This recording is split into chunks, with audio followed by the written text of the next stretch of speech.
Então, tá, pessoal, esse pré-prova PUC, então, vai ficar gravado aqui no YouTube e essas informações todinhas você recebe lá no grupo, né? Essas anotações todas que eu vou deixar com vocês.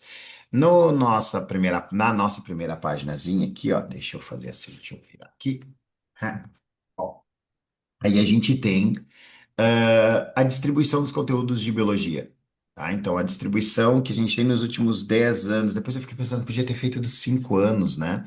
Por quê? Porque nos últimos anos mudou um pouquinho o vestibular da PUC, né? 10 anos, a prova já era bem diferente há 10 anos atrás. Ou há 10 anos, né? Não preciso atrás. Mas, assim, o que a gente consegue perceber é que esses conteúdos aqui são os de maior incidência. E quando eles aparecem, ó, a ecologia sempre relacionado àquelas questões de cadeia alimentar, né, que são bem simples, a parte de citologia sempre caindo muito organela, né, as organelas citoplasmáticas, a gente vai comentar sobre isso, e na parte de genética e biotecnologia, a gente tem principalmente ali primeira lei, né, aparecendo nas questões da PUC, tá? Fisiologia humana, por ser um conteúdo muito vasto, é difícil a gente prever alguma coisa, mas vamos jogar alguma coisa com relação a sistema endócrino. E aí eu faço uma revisãozinha. Então, a gente vai começar falando, vamos pela ordem dos conteúdos que mais caem. Vamos começar pela ecologia.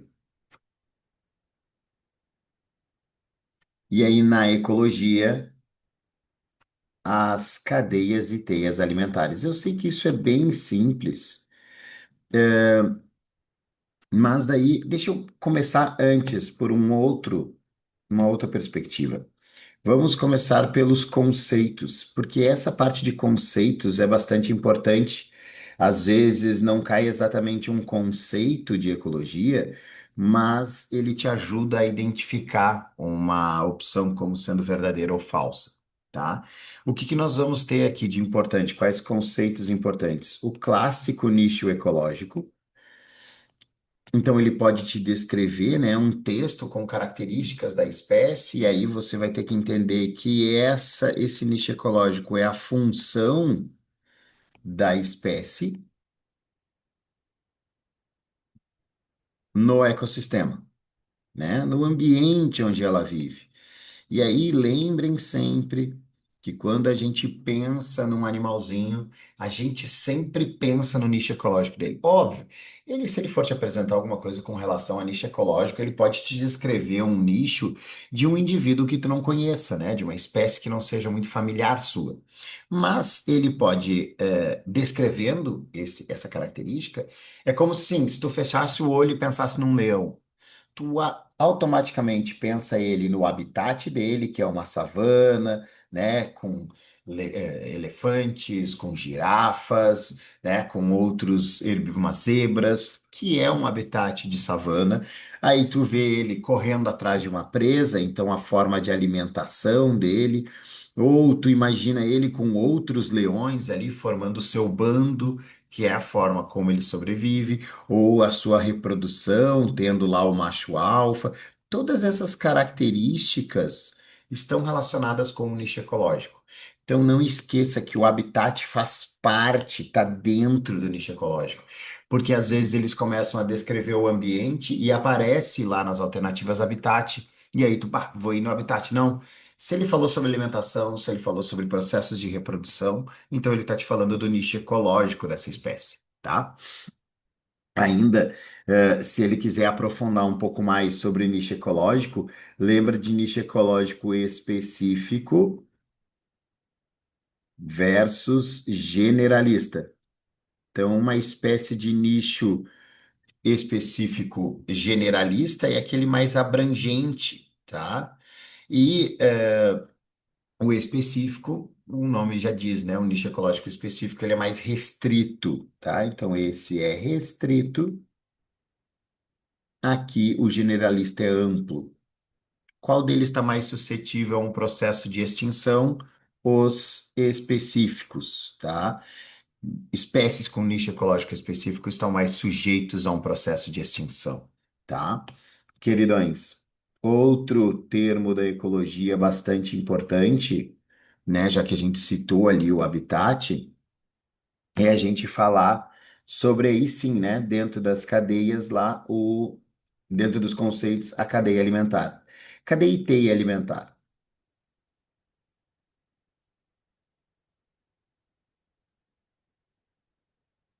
Aí lembrem que o fluxo de energia diminui de um nível trófico para o outro, é muito importante, diminui, e é unidirecional. Unidirecional porque ela sai do produtor, né, que é o primeiro nível trófico, e vai para todos os outros níveis tróficos até os de topo de cadeia.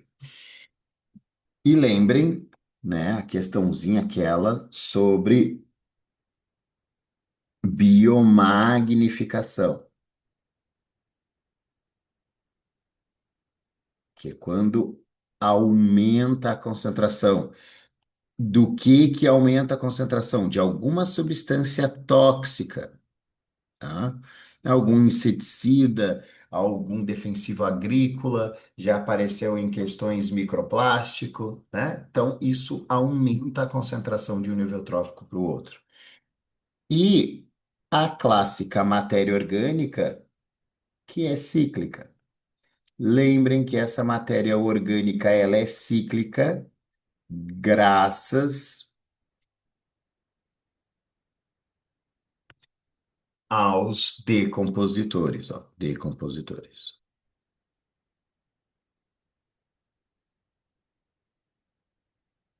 tá? Queridões, questõezinhas sobre interações ecológicas ou relações ecológicas. Acho que a grande maioria vocês lembram, tá? É uma questão que também pode aparecer com um, dois, três, né? Falando sobre os tipos de relações. Alguns detalhezinhos muito importantes, tá? Competição. Competição, ela é um processo negativo para os dois, não esquece. Seja competição intraespecífica, seja competição interespecífica. Ela é prejudicial para as duas espécies, tá? Não interessa. Outra coisa, mutualismo, benéfica para os dois. Tá, então ele me citou lá no texto que as duas espécies se beneficiam. É mutualismo? Pode ter a protocooperação. E aí é o detalhezinho que tu tem que saber a diferença. Quando eu falo de mutualismo, eles estão sempre juntos. E eu vou te dar o exemplo para tu marcar na tua cabeça por que que é mutualismo, tá? A gente tem uma associação mutualística com micro-organismos, com a nossa microbiota. Então eu vou deixar aqui, ó, destacado, microbiota. A gente não vive sem a nossa microbiota de jeito nenhum. Eu não consigo viver sem as minhas bactérias no intestino para auxiliar na digestão. Não consigo viver sem as minhas bactérias na minha região genital para manter minha genitália e as minhas características. Esses micro-organismos são essenciais para a gente. A gente não vive sem. Na protocooperação, podem ser separados. Então, esses daqui, eles se separam e não tem problema nenhum. O exemplo mais clássico que cai em prova sobre protocooperação é o crocodilo e o pássaro palito. Aí, o que que acontece? O crocodilo fica lá de boca aberta, o pássaro palito tira os restos de comida. Beleza, os dois vivem bem, os dois se beneficiam. O crocodilo com sorriso Colgate e o pássaro palito conseguem um alimento que já está até mastigado. E um detalhe importante é que essa interação pode ocorrer e pode não ocorrer. Existem ambientes, aí pensa, ó, num outro ambiente, fui para um outro pântano, fui para uma outra região e lá eu só enxergo o crocodilo. Eu olho nas áreas, não tem nenhum pássaro palito ou não tem nenhum crocodilo de boca aberta com um pássaro palito dentro. Por isso é uma protocooperação. Tranquilo? Tá? Boa tarde, Mayara. Olha, Mayara. Tá, meus queridos? Que outra coisa eu gostaria de lembrar para vocês que também são duas relações parecidas, comensalismo, e aí eu vou destacar, peraí, já destaco, inquilinismo.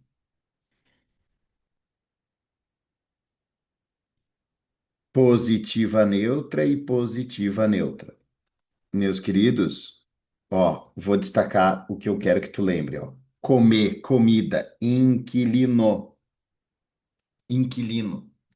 No comensalismo, eles compartilham alimento e não é compartilhar, né? Na verdade, é assim, o leão vai lá, né? Lembra daquele documentário O Rei Leão, né? O leão foi lá, se alimentava e aí fica as carcaças, os restos, e as hienas se alimentam dos restos. As hienas são comensais, tá? São elas que vão lá se alimentar do resto. Elas são beneficiadas, elas são os positivos. O leão, neutro, tanto faz, não quero mesmo, deixei lá para trás. Inquilinismo, aí é habitat. Uma espécie utiliza outra como moradia. Outro documentário da Disney, Procurando Nemo, né? O Nemo vivia dentro da anêmona, né? E aí ele dentro da anêmona, ele tá lá protegidinho, né? Se alimenta, tudo de boa. Cuidem um detalhe, tá? Já apareceu questão falando que o Nemo com a anêmona era proto-cooperação, tá? Só mas por quê? Porque ele dizia que a anêmona pegava os restos de comida do Nemo. Então eles faziam uma troca, né? Ela protegia o Nemo e o Nemo conseguia restos de comida para a anêmona. Então, uma troca, os dois se beneficiaram.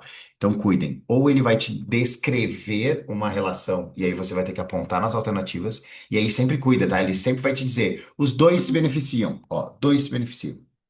Ah, só um se beneficia sem prejudicar o outro. Então, cuidem essas relações, esses pontinhos aí.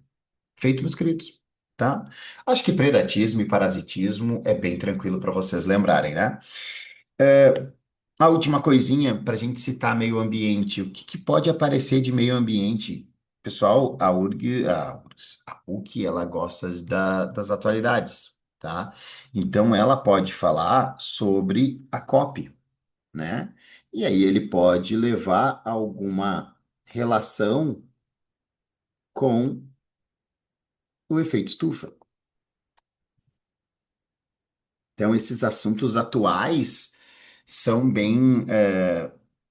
são bastante cobrados, né, na PUC, né? A PUC gosta desses ambientes, dessas relações mais atuais. Então, a COP30, o efeito estufa, lembrem dos gases estufa. CO2, o principal vilão, porque ele é utilizado como combustível. O metano, lembrem que a origem desse metano é principalmente decomposição.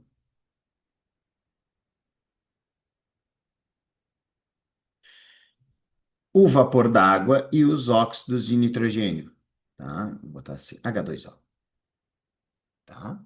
Então, lembre que é um processo natural. O problema é que tem muitos gases estufa sendo liberados e isso acaba prejudicando, né, o ambiente, aquecendo demais, tá? Então, a COP30 pode aparecer. Ela não vai ser algo que ele queira que tu saiba da COP30, tá? Nenhuma novidade. Ah, o que que foi resolvido?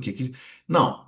Ele vai utilizar como um texto de introdução e vai te cobrar alguma coisa sobre efeito estufa, tá? Ou algum outro impacto ambiental. O nosso segundo ponto aqui, tá, vai entrar na citologia. O que que eu acho que eles podem te cobrar? Vamos assim, ó, as coisas, os textos, os assuntos mais clássicos, tá? Vou dar uma de Clay aqui da PUC. Transportes celulares, que sacanagem. Acho que eu nem deveria ter falado sobre esse cara. Acho que ele traz,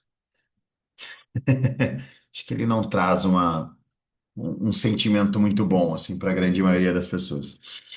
Opa, transporte celular. Tá? Os transportes celulares. Celular. Transportes celulares. Lembrem que a gente tem difusão, que é soluto. Peraí, deixa eu trocar essa cor. Não gostei dessa cor. Aqui. Soluto. Não gostei dessa também. Agora foi. Soluto. E a osmose, deixa eu dar um espacinho maior. Ops.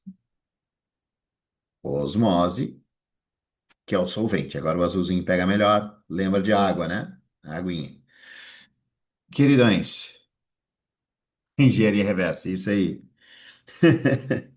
Essa difusão, meus queridos, ela pode ser simples ou facilitada. Queridões, a URGS, a PUC, olha, eu tô com a URGS na cabeça.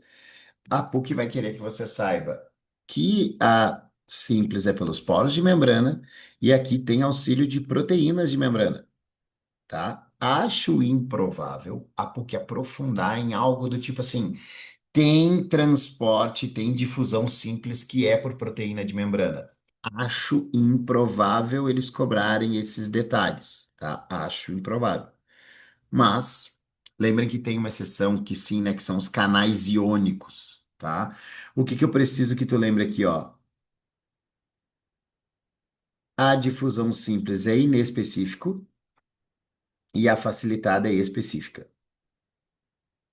Sor, como assim inespecífico e específico?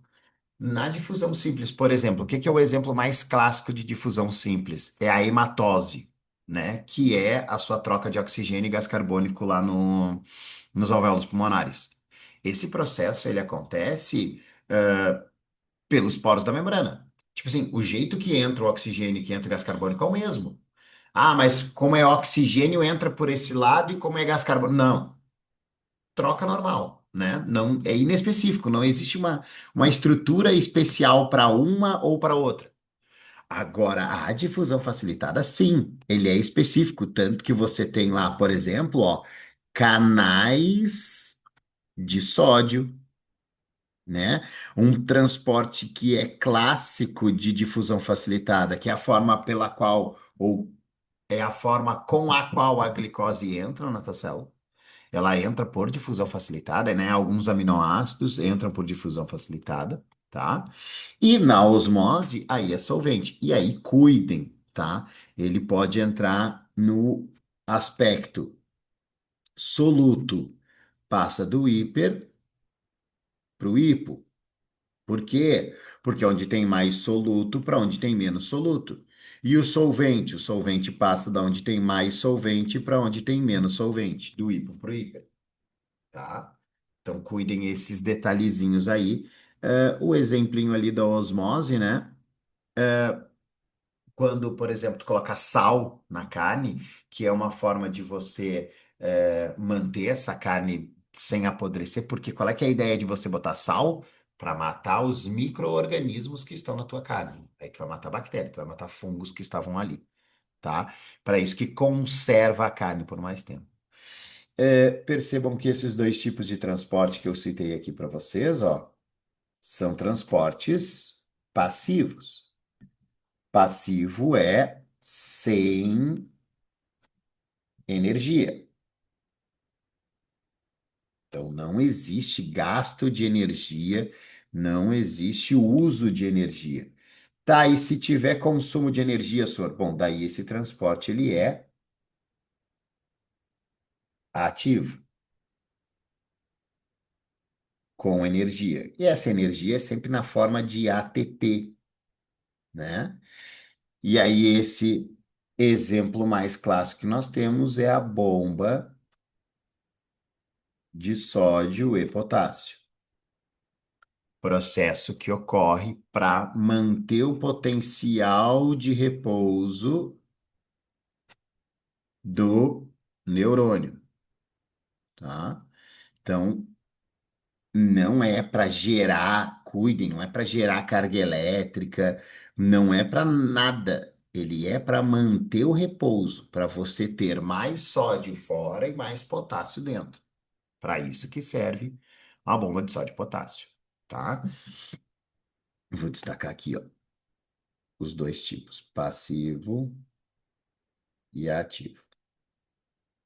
Feito, queridões, tá? Deixa eu destacar a citologia aqui também,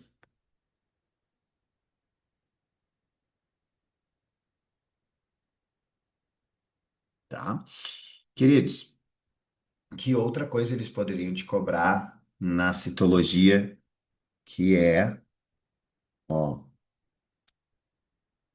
peraí. A parte de organelas. Deixa eu dar o zoom.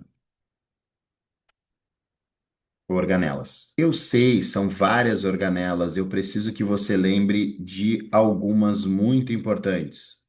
Golgi, armazenamento e secreção.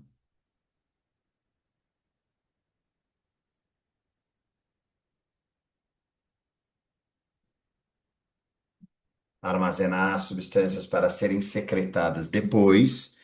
E, né, só aquele detalhezinho assim que pode ser que apareça, né, que é o acrossomo.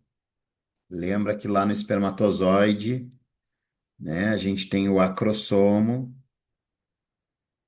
que é o Golgi quem produz. Deixa eu botar aqui, acrossomo. E a nossa famosa mitocôndria. E aí uma questão clássica que vai aparecer na tua prova amanhã. Olha só, de que lei. Ó, é a endossimbiose. Esse cara vai virar uma piada, né? Ele devia ser preso em canalha. Mas não, não vamos falar sobre isso. Não vamos. É PUC, PUC. Queridões, essa endossimbiose, tá? É a ideia daquele DNA próprio da mitocôndria, dela ter uma dupla membrana e dela ter ribossomos, que são ribossomos encontrados em bactérias, que é o ribossomo 70S. Então, lá na origem da vida, uma bactéria foi fagocitada por outra bactéria, e aí a mitocôndria vive junto dentro dessas células, né, auxiliando com o processo de respiração celular,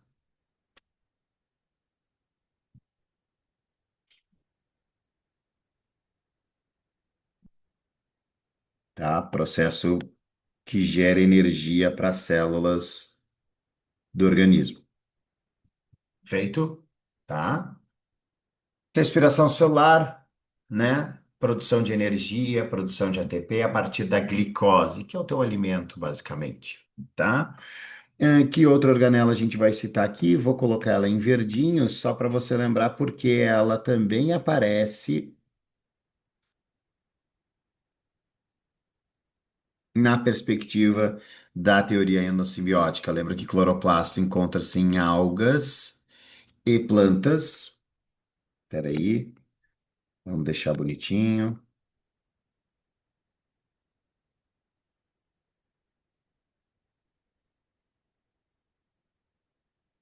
Tá? Teoria endossimbiótica também funciona para o cloroplasto e a função dele é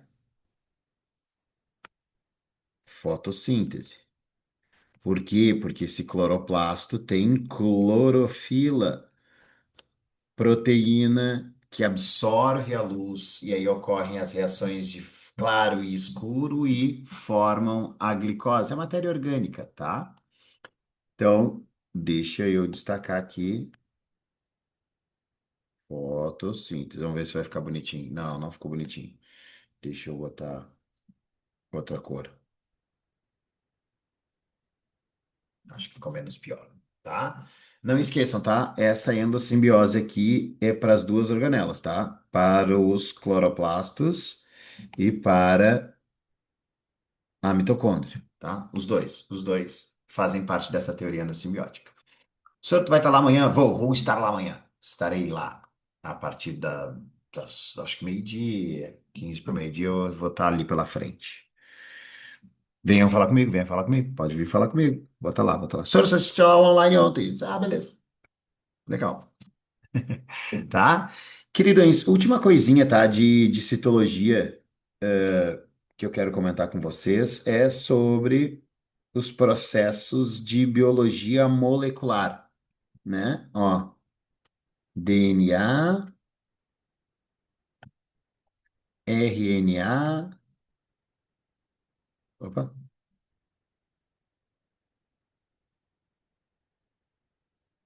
produzindo a proteína. tá? Então lembra que isso aqui é o dogma central da biologia molecular, onde o teu DNA ele é transcrito em RNA, traduzido numa proteína. Tradução.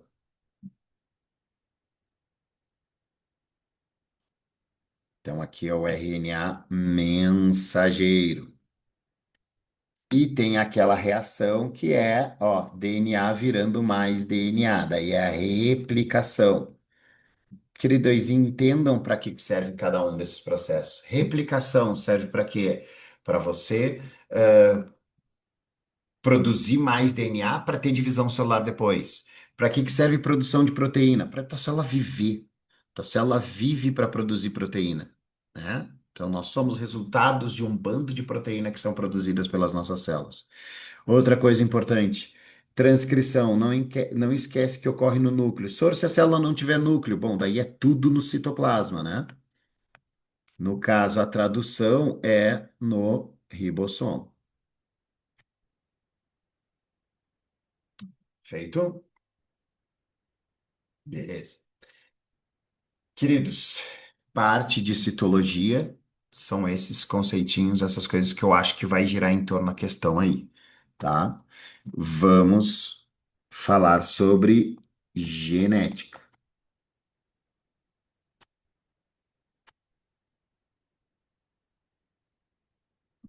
Queridões, podem fazer uma questão muito simples de genética para vocês, falando, por exemplo, do que é um gene, né? Ou o que que é, vamos usar assim, ó, conceitos, né? Que nem a gente usou ali na ecologia.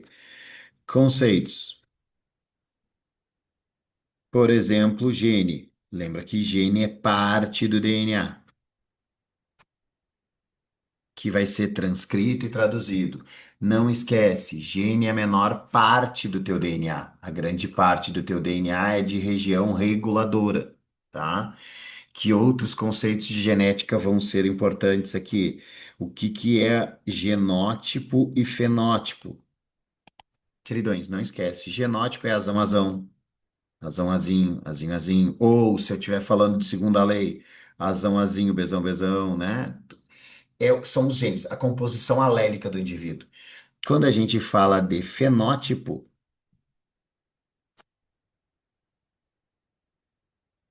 aí é características visíveis.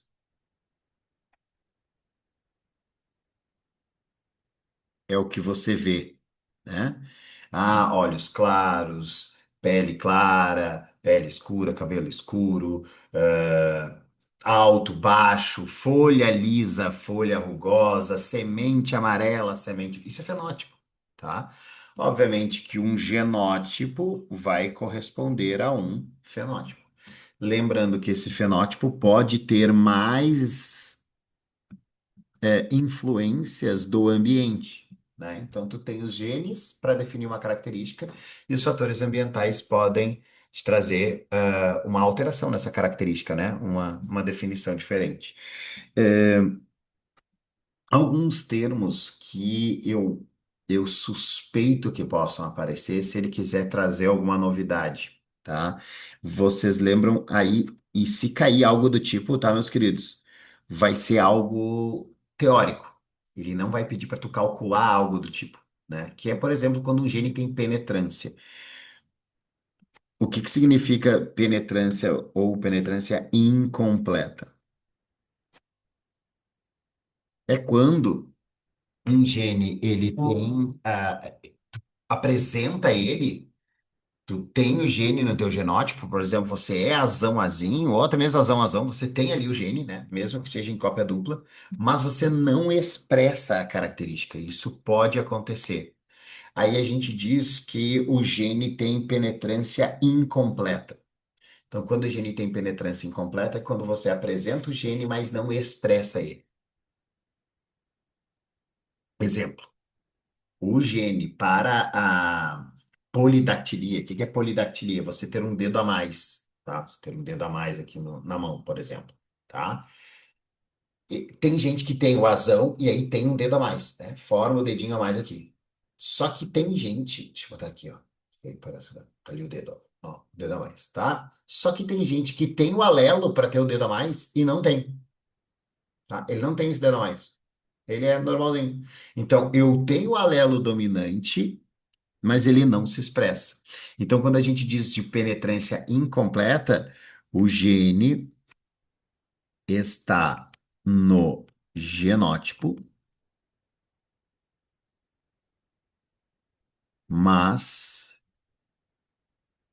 vou destacar, ó, em vermelhinho aqui, não é expresso,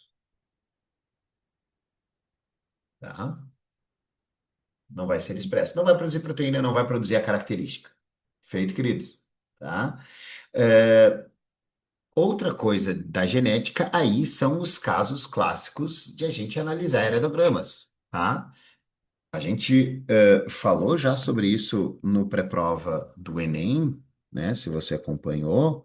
Então, assim, lembrem sempre de procurar num heredograma pais iguais, filhos diferentes. Sempre, sempre, sempre. Procura eles lá, tá? Quando pais iguais e filhos diferentes, normalmente o indivíduo, os pais são azão azinho, o indivíduo é azinho azinho, normalmente, tá? Nesse caso aqui, a gente sabe que é por quê? Porque esse indivíduo aqui, né, ele é do sexo feminino. Se fosse do sexo masculino, o que que poderia ter acontecido, né? O que pode acontecer, ó,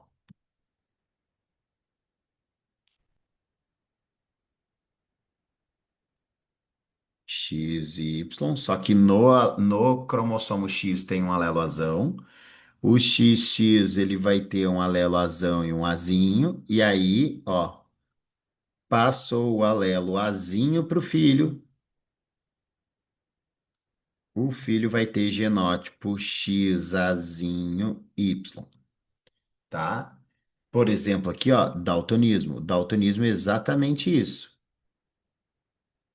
tá? Mas cuida, cuida. Ah, senhora, então assim, quando tiver assim, é certo que é ligado ao sexo recessiva? Não. Ela pode ser isso aqui, ó. Não tem problema nenhum. Só que daí, óbvio, olhem os outros cruzamentos, olhem as outras famílias e vejam se esse padrão se repete. Sempre testa os dois. Testa, vai testando e vendo se vai dar certo, né? Testa esse daqui, ó. Por que que essa daqui não pode ser? Porque daí ela teria que ter recebido um xazinho da mãe e do pai. Então o pai teria que ser afetado, né? Porque se for no X e ele tem um azinho, é afetado. Então testem, façam os testes ali. Normalmente é isso aqui. Normalmente é isso aqui. Tá, meus queridos? Outra coisa que aí eu acho que é se eles forem colocar uma questãozinha mais difícil, tá? Aí deixa eu trazer para cá, que é cobrar a segunda lei de Mendel. Lembra que na segunda lei, se eu tenho um cruzamento que é assim, ó, entre dois indivíduos híbridos, tá? Por exemplo, o indivíduo ele aqui, tem pigmento da pele normal, né, azão azinho, e ele é míope. Pigmento da pele normal e visão normal, desculpa, tá? Daí miopia e albinismo recessivos. Aí ele te pergunta assim, ó, qual a chance de sair um indivíduo com a pigmentação da pele normal e míope? Olha, olha o que que ele me pediu. Pigmentação da pele normal e míope. Ele está me pedindo fenótipos. Como é que eu descubro o fenótipo? Proporção 9, 3, 3 e um. O que que ele me pediu? Indivíduos de pigmentação da pele normal e míope. Pigmentação de pele normal significa ter um azão. Míope significa bezinho, bezinho. Tá? O que que seriam esses daqui, ó? Pigmento mais normal de visão. Aqui, pigmento mais míope. Aqui. albino mais visão normal. Aqui, albino e míope. Normal. Foi, queridos? Entenderam esse 9331 aí? Isso é uma das poucas coisas que eu peço para vocês decorarem na biologia, tá? É uma das poucas coisas. Isso daqui não adianta. Tu tem que decorar essa proporção 9331 aí, tá? Isso, obviamente, tá? Não esquece. É quando essa proporção só ocorre quando o cruzamento é entre dois indivíduos díbridos ou dois indivíduos heterozigotos, tá? Só assim daí vai aparecer a proporção 9331, tá? Beleza. Genética. É isso, tá? São esses os processos. O que que pode ter de biotecnologia? Aí é a parte da revisão lá do Enem, né? É aquelas coisas de engenharia genética, né? De terapia gênica, de fazer um clone. Ele vai te cobrar essas teorias, tá? Qual é que é a vantagem de um transgênico, né? O que que é um indivíduo cisgênico? Então, quando tu faz terapia gênica, você está consertando um gene de algum indivíduo, tá? Então, sobre biotecnologia, esses termos que a gente já comentou ali na revisão Enem. Qualquer coisa, dá uma voltinha lá, vai passando ali, vai passando até achar a parte de biotecnologia. Agora eu nem me lembro de. Acho que biotecnologia está meio na primeira parte da aula ali, né? Na primeira meia hora, 40 minutos, tá? Deem uma olhadinha lá que serve também para PUC essa parte da biotecnologia. Meus queridos. Vou colocar agora, né? Até ali não tem tantas questões, mas é clássico dos últimos vestibulares da PUC falar sobre a temida botânica, tá? E aí a gente tem que ir sempre no mais simples da botânica, né? Nas coisas mais óbvias e que se aparecer na prova, tu não pode errar de jeito nenhum, né? Ah, senhor, mas nada na botânica é óbvio para mim. Tá, tudo bem, eu sei. Existe uma dificuldade na sua cabecinha de você entender a vida de uma planta. Eu sei disso, né? Vocês não são empáticos com as plantas, eu sei. Mas, ó, aqui nós temos o ancestral, que é a alga, né? Então, vou assim, alga ancestral. E aí, nós temos o primeiro grupo de plantas, que é o grupo das briófitas. Nós temos o grupo das pteridófitas, o grupo das gimnospermas,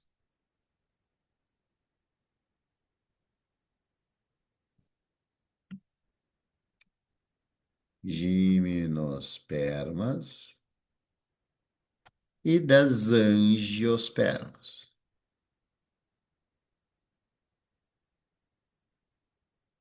E o que que nós vamos ter de características aqui, ó?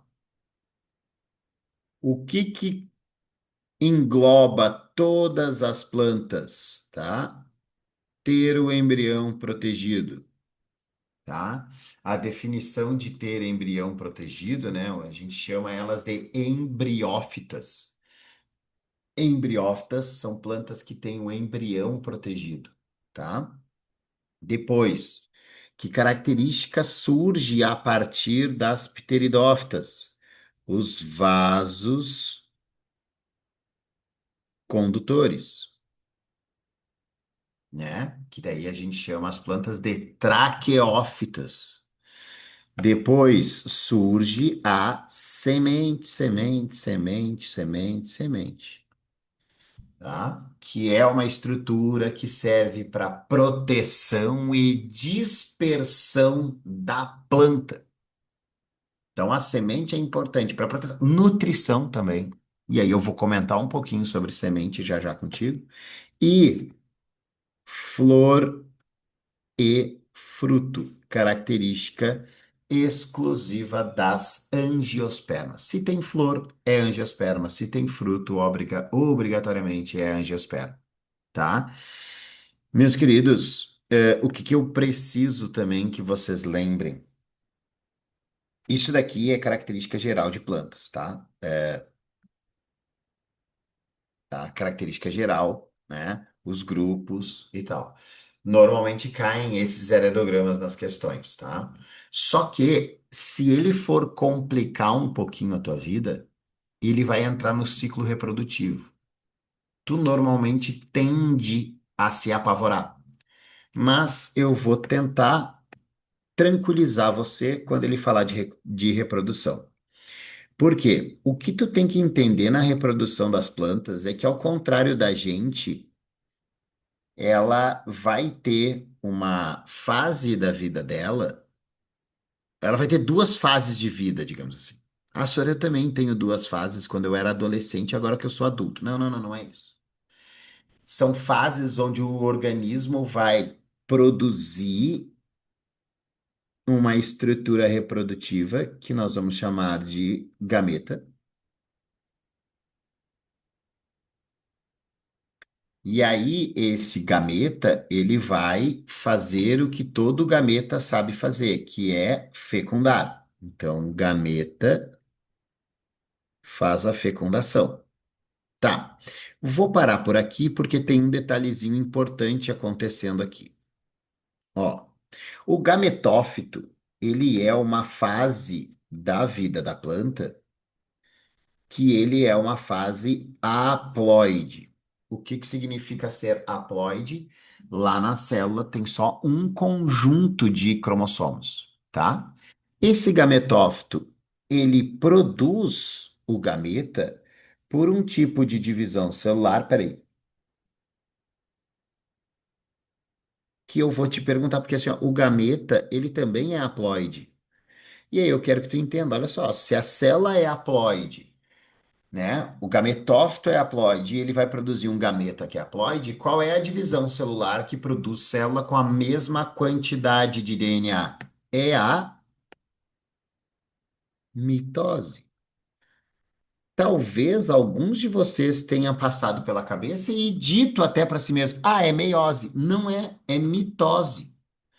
Porque na meiose produz célula com a metade da quantidade de DNA. E isso daqui confunde muito. Isso já caiu na UFSC. Confundindo. Ah, plantas produzem gameta por meiose. Não. Gametófito, olha o nome. Fito, planta que faz gameta. E aí o gameta é ele. Então tem que ser por mitose. E aí ocorre, ó, o processo de fecundação. Eu escrevi fecundação, meu Deus do céu. Bah, que déficit de atenção, meu Deus. Eu falei o que eu. Eu escrevi o que eu falei, eu deveria ter escrito aqui zigoto. Zigoto é o resultado da fecundação, né? Da união de dois gametas. E aí esse zigoto vai crescer também por mitoses, né? Ele vai crescer lá por divisões celulares, onde ele vai formar um esporófito, também 2N, né? Então ocorrem mitoses aqui também. Cresce esse esporófito. E aí agora esse esporófito, ele vai formar uma estrutura das plantas que nós chamamos de esporo. E esse esporo, ele é N. E o esporo, ele germina e forma um novo gametófito. Ó, germinação.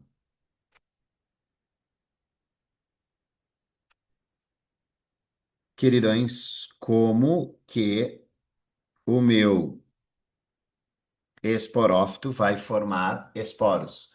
Uma célula vai produzir células com metade da quantidade de DNA, meiose, tá? Acho meio improvável, tá? Eles vão te destacar isso, tá? Mas pode aparecer só o símbolozinho assim, ó, M exclamação, que é mitose, e R exclamação, porque é meiose. Lembra que a meiose é reducional, por isso R de reducional. Pode aparecer para mitose, além do Mzinho, o E, que é de equacional, tá? Então pode ou aparecer M ou E, tá? Queridões, e aí a planta volta. O que que eu quero te chamar a atenção, que eu vou destacar agora? Quando a gente fala de briófita, o ciclo começa por aqui.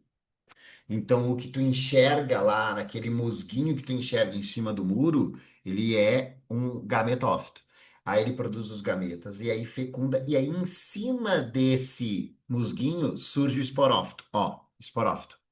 Daí o esporófito sofre a meiose, formam-se os esporos, caem os esporos, tudo ali em volta, forma mais um monte de musguinho, tudo juntinho, tá? Beleza. Só que agora, o esporófito são todas as outras. Ó, pteridófita. Quando eu enxergo uma pteridófita, por exemplo, uma samambaia, eu estou enxergando o esporófito. Embaixo dela eu vou enxergar uma estruturinha onde se formam, vai ter a formação dos esporos, que nós chamamos de esporângio.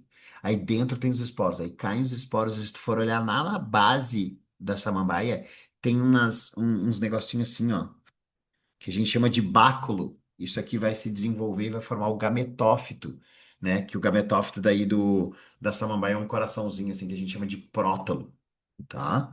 Então, vai formar o gametófito vai fazer fecundação, vai fazer gameta por mitose, vai fecundar e vai crescer uma nova samambaia. Quando a gente fala,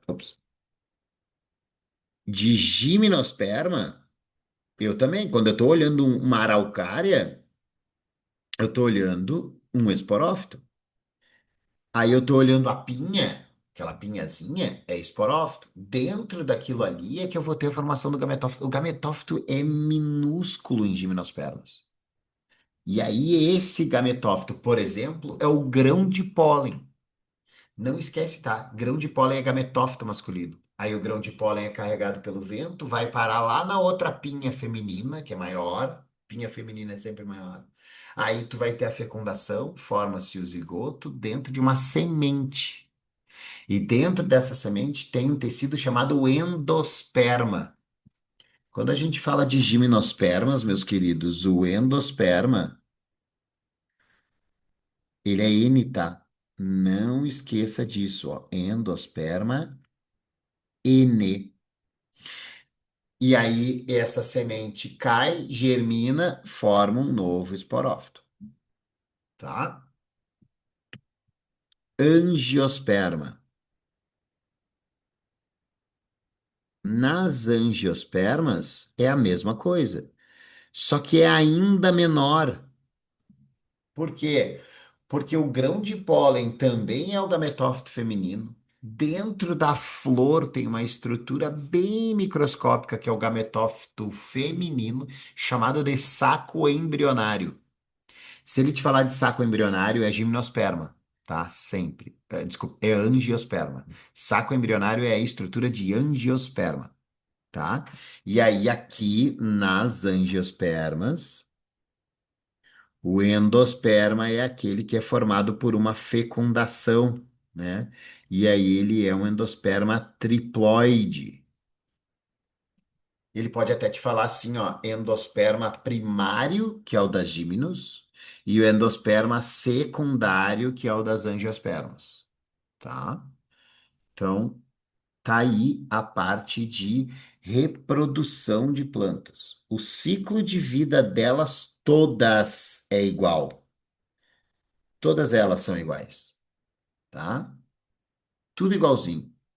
O que muda é onde que cada uma começa. A grande maioria começa no esporófito, tá? A grande maioria começa no esporófito, mas as briófitas, que são as mais simplesinhas, iniciam como gametófito, tá? E aí até o esporófito é uma fase bem passageira, né? Nas plantas. E, queridões, para a gente ir finalizando, eu gostaria de comentar contigo dentro das das plantinhas, tá? Os tecidos vegetais. Não esquece, deixa eu botar assim, ó. Histologia. Não esquece dos meristemas. Meristema em planta é tipo, eu vou botar assim, ó, entre aspas, tá? É tipo célula-tronco, tá? Célula-tronco é aquela que é capaz de formar qualquer célula do teu corpo. Se tu tiver células-tronco tua, tu podia ter qualquer órgão, qualquer tecido. As plantas conseguem fazer isso, tanto que tu vai lá, corta, quebra um galho, bota no chão e nasce uma outra árvore, que é igual a outra ali, tá? Porque ela tem esse meristema a vida toda, nós não. Nós que eu digo animais, né? E aí, os tecidos de parênquima,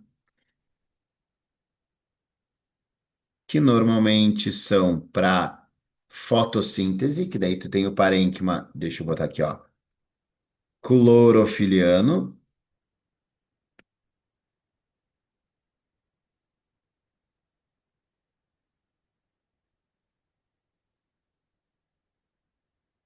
e os parênquimas de reserva, tá? Os famosos xilema e floema. Lembra que xilema é seiva bruta e o floema é seiva elaborada. Xilema sobe, floema desce ou sobe, se a planta estiver fazendo fruto ou flor, né? Lembra que essa energia ela pode se deslocar de um galho para o outro. Então eu tenho um galho aqui que tem fruto, e esse meu galho aqui ele pode mandar floema, né? Através do floema pode mandar energia para eu produzir um fruto ou uma flor nesse meu galho, tá? Isso pode acontecer. O xilema é sempre da raiz para as folhas, sempre, sempre, sempre raiz para as folhas, tá? Lembrem que xilema, o outro nome, deixa eu botar assim, ó. Tem um outro nome para xilema e um outro nome para floema. Ó, xilema pode ser chamado de lenho e o floema de liber,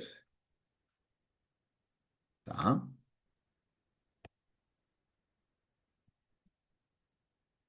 E para não te deixar desassistido, né? Só você, ele não falou sobre isso e eu tenho uma dúvida. Ó, zoologia, Ed Clay da PUC, artrópodes, vai cair artrópodes. Lembrem dos artrópodes, a equidise, troca do exoesqueleto. Lembrem dos grupos de artrópodes, crustáceos, aracnídeos, insetos, e eles podem chamar de miriápodos ou separar em quilópodes e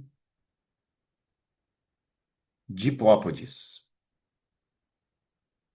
Quilópodes, um par de patas por segmento. Diplópodes, dois pares de patas por segmento. Tá? Então, esse processo, lembra que aí que diz, né? É o exoesqueleto de quitina, tá? Que é um carboidrato, não confunde com queratina. Queratina é proteína, quitina é carboidrato, tá? Não esquece disso. Então, artrópodes é bem importante no grupo ali dos invertebrados e na parte de cordados, só não esqueça que nem todo cordado é vertebrado. Os protocordados, que é o caso do anfioxo e da assídia, eles são invertebrados.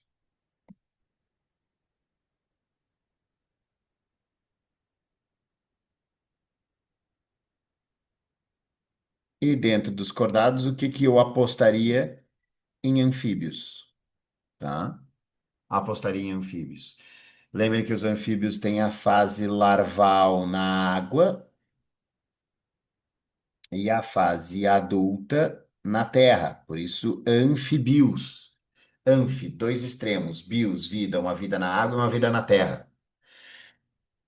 Lembrem que daqui para cá tem uma metamorfose e quase tudo muda, meus queridos. Quase tudo. Senhor, como assim quase tudo? Forma de circulação, a forma de respiração, a forma de. Eu já falei de circulação, a forma de respiração e até a forma de locomoção, né? Deixa de ser nadante e começa a ser através das patinhas, tá? Então, assim, essa parte de anfíbios é bem importante para a prova da PUC também, tá? Então, lembrem que a respiração. Ó, vou botar aqui, ó. Respiração é branquial, o coração é com duas cavidades e eles excretam amônia, tá? Na fase adulta, ela é pulmonar, coração com três cavidades e a excreta é ureia. Tá? Outra coisa aí, tu vai me dizer assim, senhor, mas a respiração não é cutânea? Sim, é cutânea nos dois. Só que a cutânea serve para liberar gás carbônico e a branquial e a pulmonar para absorver oxigênio. Tranquilo? Uma outra coisa, deixa eu fazer esse. Deixa eu deslocar isso aqui um pouquinho para o lado, que tem uma coisa que eu vou destacar aqui para os peixes em roxo. Eles têm linha lateral, eu falei destacar nos peixes, né? Porque essa característica ela é de peixes. A fase é, larval dos anfíbios, ela é um peixe, praticamente. Tá? As características são todas de peixe, tá? Coração com coração bicavitário, a excreta de amônia, a linha lateral é um bagulho de peixe, cara. Negócio que serve como sensorial, né? Para ele se equilibrar, para ele saber o que que tem em volta e tal. Isso é coisa de peixe. E os anfíbios na fase larval têm linha lateral. Feito, meus queridos. Foi uma alegria muito imensa, uma satisfação muito medonha, uma hemorragia de prazer. Tenham uma ótima prova amanhã. Me encontrem lá, me procurem, tá? Cuidem-se e até mais.